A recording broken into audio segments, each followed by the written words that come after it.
জগন্নাথদেব উঠে পড়েছে, দেখতেই পাচ্ছেন। আর এই যে পরিষ্কার হয়ে গেছে। নমস্কার, নতুন একটা ভিডিও নিয়ে চলে আসলাম। উঠে পড়েছি, ফ্রেশ হয়ে গেছি। ছেলে পড়তে বসে গেছে অনেকক্ষণ। আজকে একটু তাড়াতাড়ি ঘুম থেকে উঠে পড়েছি। 8টা, ছেলে 7:45 ছেলেকে তুলে দিয়েছি, দিয়ে তারপরে আমি একটু শুলাম। শুয়ে ঘুম আসছিল না। ছেলে এই করছে ওই করছে, ওষুধ খেলো, হোমিওপ্যাথিক ওষুধ যেটা খায় ও সেইগুলো খেলো, ওকে খাইয়ে দিলাম। এইগুলো করতে করতে তারপরে একটুখানি এদিক ওদিক করলাম। আমার হাজব্যান্ড সেই যে 7টার সময় উঠেছে, তারপরে আর শোয়নি। ও একবারে বাজার চলে গেল এখন। মানে যেহেতু কাল বাদে পরশুই পুজো, তো রান্নাবান্না করা হবে, রান্নাবান্নার সরঞ্জাম তো আনতে হবে। তো সেই জন্য কাঁচা যে সবজিগুলো আনতে বলেছে ঠাকুরমশাই, তো সেইগুলো আনতে চলে গেল এখন। তো সেইগুলো এনে রেখে দিচ্ছে আজকে। কালকে কিছু আনলে তাহলে আমার মোটামুটি ঠাকুরের তো সব কিছু কেনাকাটা হয়েই গেছে। তাহলে আমার ঠাকুরের যা জিনিসপত্র কেনাকাটা সব হয়ে যাবে, মানে রান্নাবান্না বলুন আর ঠাকুরের জিনিসপত্র বলুন। তো এই হচ্ছে ব্যাপার। আর আজকে বেশ কড়া রোদ্দুর দিয়েছে আর হাওয়াও দিয়েছে, বেশ ভালো লাগছে। বেশ আকাশটা দেখে বেশ ভালো লাগছে। এরকম আকাশ দেখলে না মনে হয় কোথাও ঘুরে আসি, কিন্তু ঘোরার তো আর জায়গা নেই যাওয়ার। তো ঠিক আছে, চলুন এখন এই ঘরেতেই ঘুরতে হবে কাজের থেকে, কাজ করে করে। তো এখন যাব রান্নাঘরে গিয়ে আমি আমার চা করবো। আজকে আমার হাজব্যান্ড বলেছে চা খাবে না, অ্যাকচুয়ালি ওর সময় নেই। ও পাম্পটা চালিয়ে দিয়ে গেছে, পাম্পটা বন্ধ করে দেবো ভর্তি হয়ে গেলে। তো সেই জন্য বললো আমি আজকে আর খাবো না, তুমি একা খেয়ে নাও। তো একা একা না খেতে ভালো লাগে না, এইটাই যা। তো ঠিক আছে, আর কী করা যাবো, কাজেতে রয়েছে, কাজ থাকলেও খেতে চায় না। এমনিতেও চা আগেতেও খেতোই না। তো আমি ওকে মানে আমার চক্করে পড়ে ও এখন তাও একটা মানে চাটা খায়। তাও তো চা খেলে দুধ চা ভুলেও খেত না। তো আমি বলাতে তখন একটু আধটু খায়, তাও এখন রোজই বলতে গেলে খায়, একটু আধটু না, রোজই খায়, রোজ সকালবেলা চা। তো ঠিক আছে, চলুন রান্নাঘরে গিয়ে চাটা করি। মাসিও চলে আসবে। তো ছেলে উঠে আজকে বলছে ছেলে স্কুল যাবে না, কিন্তু আমি পাঠাবো, কারণ কি আজ আর কাল করবে, তারপর তো আবার কদিন ছুটি। তো ঠিক আছে, চলুন আমি আবার পরে আসছি। বসিয়ে দিয়েছি আমার হাজব্যান্ড তো খাবে না, আর ওই যে আমার ছেলে যাও। আর আজকে দুধ চাল দিচ্ছি না, যা দুধ আছে হয়ে যাবে। আদা দিয়ে দিয়েছি, চিনি দিয়ে দিয়েছি, এবার চা দিয়েছি, চা পাতা দিয়ে দিয়েছি। আর শুধু একটু আজকে যা হাওয়া দিয়েছে না, ভালো লাগছে, বেশ হাওয়াটা দিয়েছে। আর রোদ্দুরটা দেখেছেন, কড়া রোদ্দুর দিয়েছে। এবার নামিয়ে ফেলি। এই যে আমার চা হয়ে গেছে। আর এখানে দুধ দেখেছেন, অনেকটাই দুধ আছে। তো আজকে ছেলে সকালে দুধ যেহেতু দিইনি ছেলেকে, রয়ে গেছে। তো আজকে বিকেলবেলাও ছেলে এসে ভাত খাবে, সেই জন্য আর দুধও খাবে না। তো কালকে সকালবেলা উঠে দুধ দেবো, তখন লাগবে। আর আমরা চা খাবার পর নতুন করে দুধটা জাল দেবো। তো চলুন আমি চাটা খাই, পরে টিফিন গুছিয়ে দিয়েছি। এইটা স্কুলে বললো কেউ মোড়ানোই থাক, খুলে খেয়ে নেবে। কেক আর পাউরুটি, ও বললাম এই পাউরুটি অর্ধেক নিয়ে যা, বলে না নিয়ে যাবো না। আর এখানে খাবার বের করে নিয়েছি, ওর আন্টি চলে গেছে। আর এই যে আপনাদেরকে বলেছিলাম না গতকাল রাত্রিরে যে এখানে সেট করা হয়েছে। কেমন হয়েছে বলুন? আমার তো দারুণ লাগছে একদম, তাই না বাবা? তো চলুন, খাবার বেড়ে নিয়েছি। আরেকজন আমার কাছে বকা খেয়ে তারপরে স্কুল যাচ্ছে। যত রকমের বদমাশি বাড়িতে, স্কুলে পারে না। তো চলুন এখানে খাইয়ে দিই। এখন 9:30 আজকে বেজে গেছে, দেরি হয়ে গেছে। তো আমি পরে আসছি।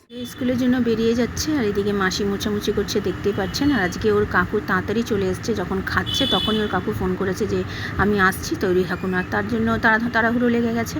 তো তাই এখানে ছেলে ওর পাপা গিয়ে দিয়ে আসতে গেল। আর গাড়িটা আজকে ভেতরেই চলে এসছে, এখানে নামছে। আমার হাজব্যান্ড ফোন করছে ওর কাকুকে যে কোথায়, আপনি বললেন তাড়াতাড়ি। বলে আমি এসে গেছি, দাঁড়িয়ে আছি। তো ওই দিকে দাঁড়িয়ে আছে, গাড়িটা ওই দিকটা করে আছে বলে তাই দেখতে পাওয়া যাচ্ছিল না। তারপরে দেখলাম যে হ্যাঁ একটু এই দিকে করলো, তারপরে দেখা যাচ্ছে গাড়িটা। তো যাই হোক, ছেলে চলে গেছে। আর ছেলে আজকে একটু বকা খেয়ে গেছে। ছেলে মানে স্কুলে যাওয়ার ইচ্ছে ছিল না। তো ওর পায়ে গতকাল পড়ে গেছে, হাঁটুতে লেগেছে, তাই যেতে চাইছিল না। তো চলে গেল। এবার আমার যাবো রান্না করতে, কোটাকুটি করবো। বলেছি একটু কুটে দিতে, তাই কুটে দিচ্ছে। আজকে আমার আর শরীর দিচ্ছে না এত কোটাকুটি দাঁড়িয়ে দাঁড়িয়ে করতে। আর আমি বটিতে পারি না, তাই মাসিকে বললাম বলে আমি একটু এগুলোকে ছাড়িয়ে দিই, আলুগুলোকে। মাসি পারি না কোনো কাজ। সেইটাই, আমার মাও তো তাই। এখন তো বাধ্য হয়ে ওপরে বসে কুটতে হয় ছুরিতে, নাহলে তো আগে তো মা কোনো দিনই করতো না। তো চলুন আজকে সরু সরু করে এই বেগুন, ঝিঙে, বরবটি আছে, আলু দিয়ে একটা চচ্চড়ি করবো, ডিম দিয়ে। আর বড়া করবো ডিমের, তাই জন্য পেঁয়াজ নিয়ে নিয়েছি, আর এখানে লঙ্কা নিয়েছি।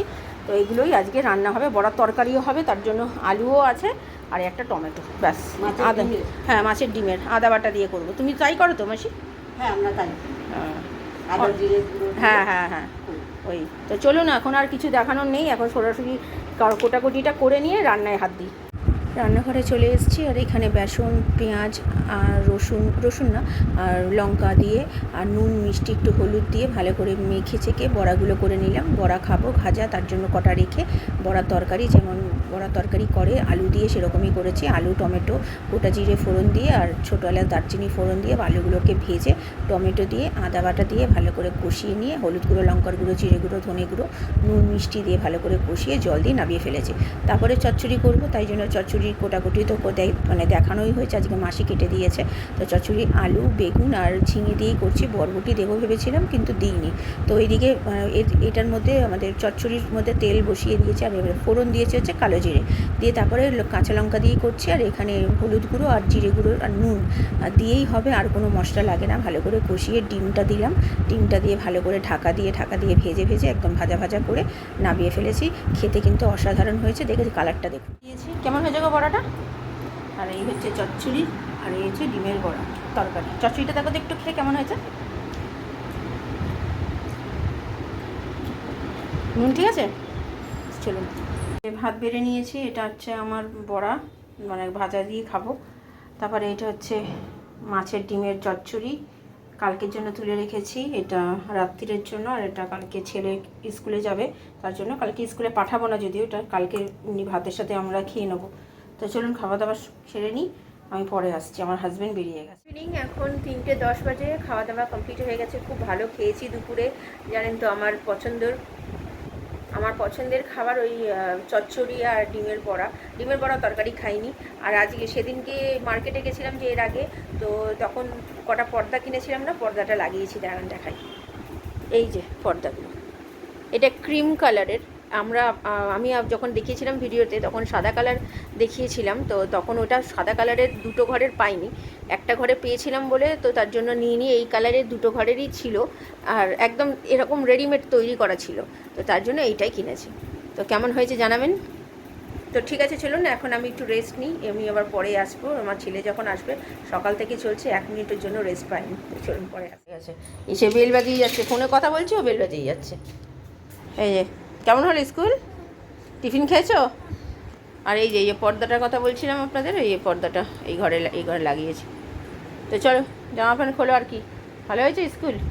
আজকে কেমন বৃষ্টি হচ্ছিল একবার, রোদ্দে তুমি কী করছিলে যখন বাইরে ছিলে, বৃষ্টি হয়েছে তখন কি করছিলে? রেনকোট পরেছিলে? তো রেনকোটটা কোথায়, ভেজার অবস্থায় ঢুকিয়ে দিয়েছো? যা এ তো ব্যাগ ভিজে যাবে তো, বোকা কোথাকার। এই যে খাবার বেড়ে নিয়েছি, আজকে আমার ছেলে খুব খুশি এই খাবার দেখে, কারণ কি আমার ছেলের এইসব খাবার খুব প্রিয়। ওই এখন বাজে 4:35। এই যে কিরে, খাবারটা দেখে কিরম পছন্দ হচ্ছে আজকে? বুড়োটা আবার কচকাচ্ছিস কেন, কী হয়েছে? বকা খেয়ে গেছিস বলে রাগ আছে এখনো নাকি? হ্যাঁ, ও থাকুক রাগ। পড়তে এসছে এখন, এই মাসি এইমাত্র গেল, বসেছিল 6:45 বাজতে চললো, আর আমার ছেলে ঘুমাচ্ছে। কই রে বাবা, উঠবি না? যেহেতু এখন সন্ধ্যে দেওয়া নেই, তো তার জন্য একটু ঘুমাচ্ছে, ওর শরীরটাও ভালো না, পায়ে ব্যথা। ঠিক আছে ঘুমাক। তো চলুন আমি পরে আসছি। পড়ানো হয়ে গেছে, আমার স্টুডেন্ট চলে গেছে, আর আমার ছেলের আন্টি চলে এসছে। আজকে রাত্রিরে রুটি করাইনি, ভাতই খাবো, কারণ কি প্রচুর ভাত রয়ে গেছে। বুঝতে পারিনি চালটা কতকাল নিয়েছিলাম, একটু বেশি পরিমাণেই হয়তো নেওয়া হয়ে গেছে। তো ভাতই রাত্রিবেলায় খেয়ে নেবো, আর যদি একটু কমও পড়ে আমি রুটি বলছি, মুড়ি আছে, মুড়ি আমি খেয়ে নেবো। তো ওই সকালবেলা বড়ার তরকারি করেছিলাম, সেটা দিয়ে রাত্রিবেলা ভাত খাওয়া হবে। তো আমার শরীরটা না খারাপ লাগছে, মাথা না চোখ ঘুরে না টানছে, মাথাটা যন্ত্রণা করছে। যতক্ষণ না ডিপ ঘুমাবো ততক্ষণ মনে হয় শরীরটা ঠিক হবে না। তো ঠিক আছে চলুন, আমি পরে রাত্রিরে আসি। রাত্রিরের খাবার আমি মেখে নিয়েছি, এটা আমার ছেলেকে আমার হাজব্যান্ডকে দেওয়া হয়ে গেছে। তো রাত্রিরে এখন তো অম্বাবুচিটা আজকে ছেড়ে যাবে, সেই জন্য দুধ আমি ভুলে গেছিলাম, তো দুধ ভিজিয়ে রেখেছি রাত্রিবেলা একটুখানি, এখন খাওয়া দাওয়ার পরে খেয়ে এটা শোবো, কারণ কি আজকে অম্বাবুচিতে নাকি খেতে হয়। তো চলুন, এখন 11টা বাজে। আমার হাজব্যান্ড আর ছেলের খাওয়া হয়ে গেছে অলরেডি।